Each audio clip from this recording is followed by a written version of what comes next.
O Senhor esteja convosco. Ele está no meio de nós. Proclamação do Evangelho de Jesus Cristo segundo Marcos. Glória a vós, Senhor. Naquele tempo, Jesus partiu com seus discípulos para os povoados de Cesareia de Filipe. No caminho perguntou aos discípulos: Quem dizem os homens que eu sou? Eles responderam: Alguns dizem que tu és João Batista, outros que és Elias, outros ainda que és um dos profetas. Então ele perguntou: E vós, quem dizeis que eu sou? Pedro respondeu: Tu és o Messias. Jesus proibiu-lhe severamente de falar a alguém a seu respeito. Em seguida, começou a ensiná-los, dizendo que o Filho do Homem devia sofrer muito, ser rejeitado pelos anciãos, pelos sumos sacerdotes e doutores da lei, devia ser morto e ressuscitar depois de 3 dias. Ele dizia isso abertamente. Então Pedro tomou Jesus à parte e começou a repreendê-lo. Jesus voltou-se, olhou para os discípulos e repreendeu a Pedro, dizendo: Vai para longe de mim, Satanás. Tu não pensas como Deus, e sim como os homens. Então chamou a multidão com seus discípulos e disse: Se alguém me quer seguir, renuncie a si mesmo. Tome a sua cruz e me siga. Pois quem quiser salvar a sua vida vai perdê-la. Mas quem perder a sua vida por causa de mim e do Evangelho vai salvá-la. Palavra da salvação. Glória a vós, Senhor. São Miguel Arcanjo, defendei-nos no combate. Seja o nosso refúgio contra as maldades e as ciladas do demônio. Ordene, Deus, instantemente o pedimos. E vós, príncipe da milícia celeste, pela virtude divina, precipitai no inferno a Satanás e a todos os espíritos malignos que andam pelo mundo para perder as almas. Amém. Vamos sentar, irmãos, por favor. Meus irmãos, com alegria nos reunimos novamente para ouvir a palavra do Senhor e para colocá-la em prática, assim como Jesus nos dizia no domingo passado, que Ele abriu os ouvidos dos surdos e Ele colocou a sua saliva na boca dos mudos, na língua daqueles que não tinham nada de bom para dizer.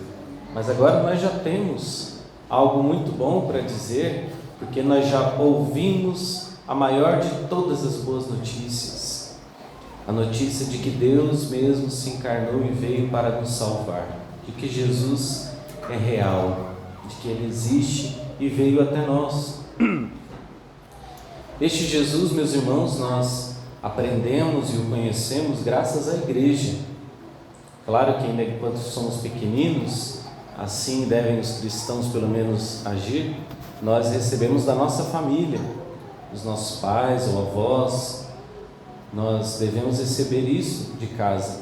Não é à toa que o diabo tenta destruir as famílias, né? Porque a família é o lugar primeiro onde deve se propagar a fé. A fé não vem como um piloto automático, a fé não são somente costumes, a fé precisa vir das obras, as obras que nós vemos nos mais velhos e as obras que nós vemos nas nossas vidas, mas também que nós aprendemos. A fé deve ser ensinada, ensinada desde pequeninos, para que quando vier então a idade da razão, quando vierem os inimigos da fé, o mundo que nos rodeia, que tenta bombardear nossas crianças, que tenta bombardear nossos jovens universitários, então que eles tenham uma boa base teórica da fé, a fé aprendida da família.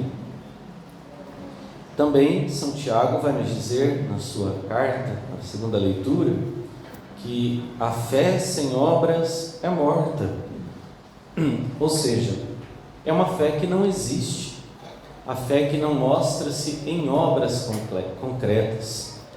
A primeira obra da fé, meus irmãos, nós sabemos, é a oração. E esta oração vai nos configurar, vai nos aproximar a nossa vida cada vez mais de Cristo. E o Senhor Jesus está dizendo justamente isso no Evangelho de hoje.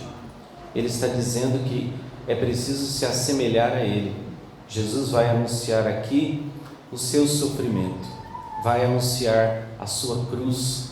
Mas Jesus não está dizendo isso com tristeza, que Ele vai sofrer muito, que este é o destino do Filho de Deus. E Jesus fala os detalhes, que Ele vai ser entregue aos anciãos, que Ele vai ser humilhado, que vão zombar dele, vão rir, Ele vai morrer e depois de 3 dias ressuscitará. Antes disso, o Senhor Jesus quer saber dos seus discípulos, se eles estão mesmo cientes de quem é Ele. Então ele pergunta: quem dizem por aí que eu sou? E Jesus vai afunilando a pergunta. Falam coisas que não tem nada a ver, falam que Jesus é João Batista, que Ele é o Elias que voltou, que Ele é um dos profetas.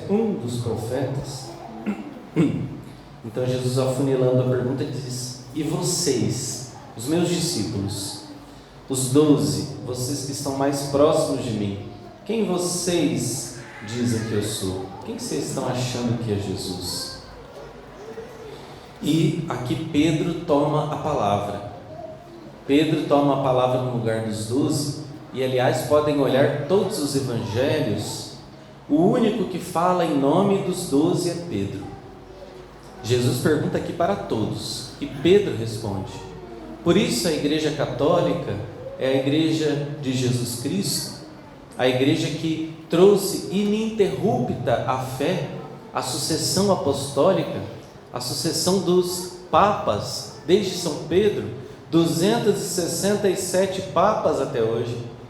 O primeiro papa foi São Pedro, e até hoje Francisco. Todos eles falam em nome da igreja, por uma autoridade que não vem da pessoa deles, mas uma autoridade que vem do céu, que Deus ratifica, que Deus aceita, porque Ele nos deu esta fé, Ele nos deu esse poder, e a igreja de Jesus nunca vai acabar, como o papado também ficará até o fim dos tempos. Assim então Pedro dá a resposta exata: Tu és o Messias, o Filho do Deus vivo. Mas aqui no Evangelho segundo São Marcos, ele vai dizer somente: Tu és o Messias. Assim como o Evangelho de Marcos, ele vai nos querer informar, nos formar sobre quem é Jesus. No primeiro versículo vai dizer: Evangelho de Jesus, o Cristo, Filho de Deus. Então, Marcos vai contando a história de Jesus, tudo o que ele fez e ensinou, e aqui no meio do Evangelho, no capítulo 8, ele vai colocar esse segundo título que ele coloca: Jesus, o Cristo, ou Jesus Cristo, o Messias. Cristo quer dizer Messias, o ungido de Deus. E na boca de Pedro, do Papa, então nós vamos ouvir: Tu és o Cristo, Tu és o Messias. Muito bem, Pedro, você respondeu corretamente, né? Mas Jesus proíbe severamente que eles falem isso para alguém. Por quê? O Senhor sabia que mesmo eles dando a resposta certa, no seu coração ainda não estava muito bem resolvido, eles não sabiam ainda muito bem quem era Jesus. Faltava algo ainda nessa concepção de Messias que eles tinham, porque também Judas acreditava que Jesus era o Messias, mas que Messias? Um Messias errado, na concepção deles, na mente deles.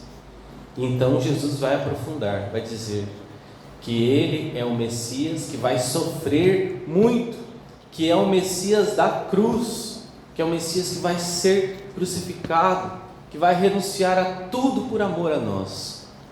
E aquele que ama verdadeiramente, meus irmãos, esse se doa. O amor verdadeiro é este que sofre pelo outro. Se nós sofremos pelo outro, porque nós amamos, e Jesus, nós temos certeza que nos amou. Olhando para a cruz, nós vemos a prova do seu amor. Não há maior prova de amor que dar a vida pelos amigos. Jesus nos dá essa prova de amor. Nós também podemos dar uns aos outros se nós nos doamos assim uns pelos outros. Então, depois de Jesus dizer sobre a paixão, vai se comprovar aquilo que o Senhor tinha pensado sobre eles, que eles não sabiam bem quem ele era. O mesmo Pedro vai tomar Jesus à parte, vai dizer para Jesus que isto não te aconteça. Pedro tomou Jesus à parte e começou a repreendê-lo. Pedro botou o dedo no nariz de Jesus e queria ensinar para ele que Pedro era Deus, que Pedro é que era o mestre, que Pedro é que sabia, e Jesus não sabia de nada. Não, Jesus, não é esse Messias aí que eu estava falando, não. Estava falando de um Messias mais triunfante, um rei poderoso aqui deste mundo. E Jesus disse o que para ele? Vai para longe de mim, Satanás. Jesus chama Pedro de Satanás, porque ele está ali dividindo, porque Pedro está pensando as coisas humanas. Tu não pensas como Deus, e sim como os homens. Você está pensando somente as coisas humanas. Mas nós não estamos aqui, Pedro, para viver na igreja uma fé meramente humana. E quantas igrejas por aí, quantas paróquias até mesmo, que andam por aí somente preocupadas com coisas humanas, somente com as coisas deste mundo, com as organizações, até mesmo coisas que parecem boas. Tu és o Messias, né? Mas o Messias humano, preocupados com uma organização pastoral, preocupados em números, em ter um bom dízimo, ou em ter coisas belas, até uma igreja bonita, em poder comprar coisas. Quantas igrejas e quantos católicos preocupados com isso? Isso na melhor das hipóteses até. Tem as piores hipóteses ainda, que quando as pessoas querem o bem somente para o seu conforto pessoal, o seu conforto físico. Tu não pensas como Deus, e sim como os homens. A fé, meus irmãos, é divina. A fé vem de Deus, mas a fé não é ela que nos salva. A fé não nos salva sozinha, porque a fé é a fé numa pessoa. Crer é crer em alguém, em Jesus. A fé, então, deve me fazer me comprometer com obras. Eu preciso me comprometer com obras. E as obras que eu devo fazer não são obras de caridade somente. Sim, também obras de caridade. Mas, como disse, as obras da oração, as obras das renúncias, de também levar nós mesmos à cruz de Cristo. Então Jesus vai dar uma notícia para Pedro, que talvez ele não gostou muito, não é? Pedro não é a igreja de Jesus. Então Jesus vai dar a notícia que não somente Jesus vai ter que sofrer, mas também aqueles que o seguem. Se vocês não renunciarem a si mesmos, não tomarem a sua cruz e me seguirem, vindo atrás de mim, não igual Satanás querendo ir na minha frente, mas seguindo o que eu falo, eu dando as ordens, Jesus dando as ordens, então vocês não podem ser meus discípulos. Vocês estão querendo ser meus deuses, meus mestres, e Jesus não precisa de deuses nem de mestres. Ele precisa de discípulos, de pessoas que aprendam. E aprender de Jesus é perder a sua vida por causa de mim. Mas para viver com essa pessoa eu tenho que renunciar a tantas coisas. Amém? Que bom, está no caminho certo. O caminho da renúncia é o caminho correto do cristão. Quem perder a sua vida por causa de mim e do Evangelho, esse é o objetivo, Jesus e o Evangelho, este vai salvar a sua vida, este vai achar a salvação. Não somente a fé, Porque, diz São Tiago, mostra-me a tua fé sem as obras, que eu te mostrarei a minha fé pelas minhas obras. As obras da oração, as obras de renúncia, de levar a própria cruz, as obras da caridade, elas são o indicativo da nossa fé, daquilo que nós cremos. Então, primeiro creiamos no Senhor que nos dá esta fé e também busquemos a renúncia, perder a vida por Ele, vale a pena. Jesus mostrou que vale a pena ir até a cruz. Neste dia da exaltação da Santa Cruz de Jesus, caminhemos junto com Nossa Senhora das Dores, olhemos para aquele que tanto nos ama, que tanto nos amou, então teremos força para amarmos também, para renunciarmos aos nossos egoísmos, irmos atrás daquele que nos indica o caminho do céu, o caminho da salvação. Louvado seja o Santíssimo Sacramento.